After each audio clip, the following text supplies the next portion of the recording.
Con su venia, señor presidente. Nada más hacer la aclaración, la iniciativa que se va a presentar es con respecto, son 3 iniciativas en conjunto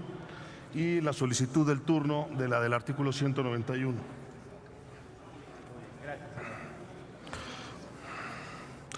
Hago en un solo momento la presentación de 3 iniciativas que se encuentran inscritas en el orden del día,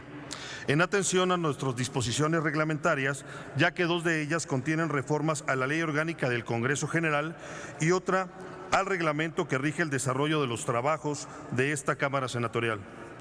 Las 3 iniciativas constituyen un paquete de reformas necesarias para atender una cuestión que, sin reglamentarse, imprime tensión a la sana relación de colaboración que debe prevalecer entre los poderes públicos del Estado mexicano. La cuestión es cómo procedemos para zanjar la distorsión que genera nuestro entramado jurídico una declaratoria general de inconstitucionalidad de una norma por parte de la Suprema Corte. En el mismo sentido, cómo procedemos para resolver, con certeza para la nación, aquellas omisiones legislativas que revela nuestro máximo tribunal como carencias que inhiben la plena observancia del orden constitucional. Y, por si fuera poco, ¿cómo conciliamos, además, la obligación que tiene la Corte de ejecutar su sentencia y hacerla cumplir como premisa para restaurar esa franja del Estado de Derecho? El Poder Judicial de la Federación tiene entre sus funciones la de tutelar la supremacía constitucional y garantizar el Estado de Derecho entre los ciudadanos, entre estos y los poderes públicos e incluso entre un poder y otro. Asimismo, el legislador es garante de la constitucionalidad como encargado de expresar en la ley definiciones sociales y políticas en congruencia con los objetivos y fines del proyecto. De tal suerte, a estos 2 poderes corresponde garantizar el orden constitucional en nuestro entramado jurídico, mediante su creación e interpretación. Ambas obligaciones deben ser cabalmente observadas y nuestras leyes deben incorporar las herramientas que lo propician. Por ello, la presente iniciativa busca fortalecer el imperio de nuestra Constitución en aquellos casos que por acción u omisión del actuar legislativo se ha incurrido en la inconstitucionalidad, pues nuestra ley no cuenta con mecanismos propicios para subsanar la transgresión. La reciente ampliación de la base de procedencia del amparo indirecto dio lugar a que el pasado 15 de noviembre la primera sala de la Suprema Corte resolviera una situación inédita en una sentencia de amparo: mandatar la emisión de una ley imponiendo al efecto un plazo que, hay que advertir, está próximo a cumplirse. Tal amparo, interpuesto por la Asociación Civil artículo 19, ya es histórico, pues su sentencia declara la inconstitucionalidad, la omisión de expedir la ley de propaganda. Hay que señalar que esta obligación no se ha cumplido, no por falta de iniciativas de los distintos grupos parlamentarios o por falta del impulso del tema por parte de los que aún no somos mayoría, sino fundamentalmente por la reticencia de las bancadas mayoritarias a abordar el tema,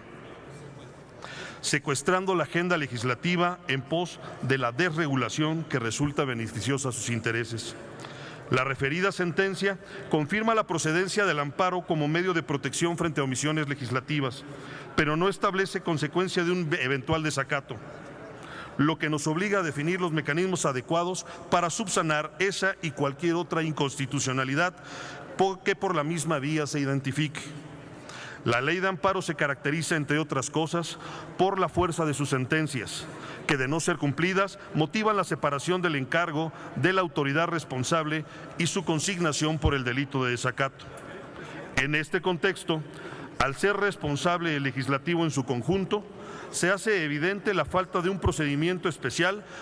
para procurar el cumplimiento de la sentencia, pues los mecanismos contenidos en la ley o no son estrictamente aplicables al legislador o, de ser puntualmente observadas, podrían devenir en una crisis institucional. Si se llega a considerar a la totalidad de los legisladores como probables responsables de desacato, la Corte tendría que discutir la remoción de la totalidad de los miembros de una o de ambas cámaras, solicitar su desafuero, lo que seguramente generaría una crisis institucional, En otro extremo, si los mecanismos de ejecución no se hacen eficaces frente al legislador, se atentaría contra la efectividad de la institución litigiosa más confiable de México. Por ello, esta iniciativa propone un mecanismo que, tanto en las declaraciones generales de inconstitucionalidad como en las omisiones legislativas, esclarece aspectos procesales, procura el subsane de la inconstitucionalidad en la que se incurra por omisiones legislativas y brinda certeza jurídica al disponer consecuencias plausibles ante una inejecución. Además, al tratarse de la omisión en la emisión de una norma de orden público de interés general, se establece que el amparo puede ser promovido demostrando interés simple, pues en este caso los sujetos de la ley pueden estar indefinidos. Además de que la ausencia de una ley necesaria vulnera a todos los individuos sometidos a un orden jurídico nacional. Respecto de los efectos de la sentencia, se establece que cuando se mandate el cumplimiento de una obligación de legislar o de subsanar una inconstitucionalidad, los procesos para subsanar la inconstitucionalidad deberán tramitarse de manera prioritaria, imponiéndose como término para cumplimentar la sentencia el cierre de sesiones del periodo ordinario inmediato siguiente. También proponemos que el tribunal, en caso de inejecución, el tribunal colegiado de circuito, removerá de sus funciones como presidente de mesa directiva de la Cámara correspondiente al legislador que ocupe tal posición e impondrá un nuevo plazo de ejecución